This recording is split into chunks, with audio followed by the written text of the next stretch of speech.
আমার ভাইয়া, আল্লাহর দোহাই, আপনি আপনার জায়গাতেই থাকেন, আপনি আপনার তরিকাতেই থাকেন, আপনি আপনার পীরের কাছেই থাকেন, যে যেখানে আছেন থাকেন, কোনো অসুবিধা নাই।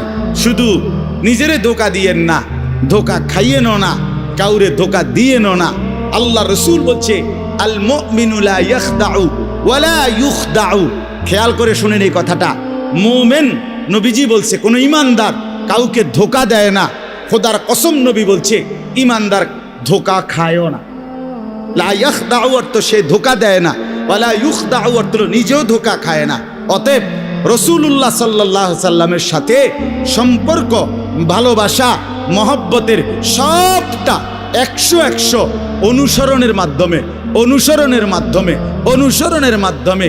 চেহারায় যার দাড়ি নাই সে রসুলকে ভালোবাসে না, ঘরে যার স্ত্রী বেপর্দা সে রসুলকে ভালোবাসে না, উপার্জনের মধ্যে যার হালাল নাই সে রসুলকে ভালোবাসে না, জীবনে যার সুন্নত তরিকার অনুসরণ নাই সে আল্লাহর রসুলকে কশ্চিন কালেও ভালোবাসে না। ভালোবাসে বললে এটা ভালোবাসার নামে ধোঁকা, মিথ্যাবাদিতা ছাড়া আর কিচ্ছু না।